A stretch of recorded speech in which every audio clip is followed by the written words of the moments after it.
অবশেষে বহু প্রতীক্ষার অবসান। নকশালবাড়ি গ্রামীণ হাসপাতালে উদ্বোধন হলো ব্লক পাবলিক হেলথ ইউনিটের। শনিবার ফিতে কেটে এই ইউনিটের আনুষ্ঠানিক উদ্বোধন করলেন রাজ্যের আইন ও পরিবহন দপ্তরের প্রতিমন্ত্রী আনন্দময় বর্মন।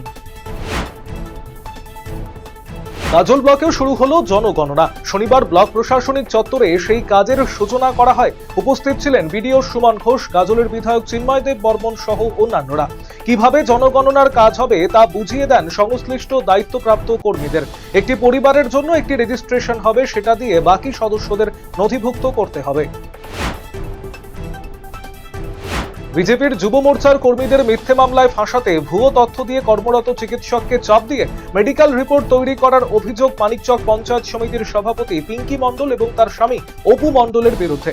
এমনই অভিযোগ তুলে হাসপাতালে সরব হলেন বিজেপির নেতাকর্মীরা। সেই ভুয়ো অভিযোগের ভিত্তিতে মানিকচক হাসপাতাল থেকে মালদহ মেডিকেল কলেজে রেফার মানিকচক পঞ্চায়েত সমিতির প্রাক্তন সভাপতি পিঙ্কি মণ্ডল। এমনকি মানিকচক যুব মোর্চার সদস্যদের বিরুদ্ধে লিখিত অভিযোগ থানায়।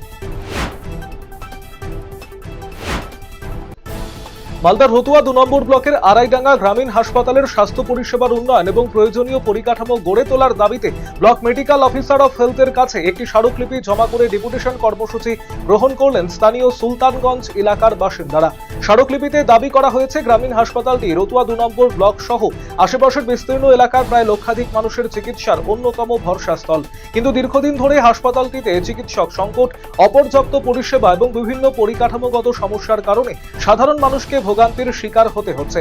মোট 8 দফা দাবি উত্থাপন করা হয়েছে। চাঁচল ব্যবসায়ী সমিতির উদ্যোগে জেলার বিজেপি সাংসদ, প্রতিমন্ত্রী এবং চিফ হুইপকে সংবর্ধনা তুলে দেওয়া হলো শনিবার। এদিন চাঁচলের তরলতলায় একটি অতিথি আবাসে আয়োজিত এই অনুষ্ঠানে উপস্থিত ছিলেন পশ্চিমবঙ্গ বিধানসভার চিফ হুইপ অম্লান ভাদুড়ী, উত্তর মালদার সাংসদ খগেন মুর্মু, রাজ্যের প্রতিমন্ত্রী জুয়েল মুর্মু সহ অন্যান্যরা। সংবর্ধনা পর্বের শেষে ব্যবসায়ী সমিতির পক্ষ থেকে তাদের একটি দাবিপত্র তুলে দেওয়া হয়। চাঁচলকে পৃথক পুলিশ জেলা ঘোষণা, মরা মহানন্দা নদীর সংস্কার, চাঁচলে ময়না তদন্ত বিভাগ চালু সহ নানান দাবি তুলে ধরা হয়। মালদা ব্যবসায়ী সমিতির সম্পাদক উত্তম বসাক, চাঁচল ব্যবসায়ী সমিতির সম্পাদক প্রাণ গোপাল পোদ্দার সহ অন্যান্যরা উপস্থিত ছিলেন এদিনের কর্মসূচিতে।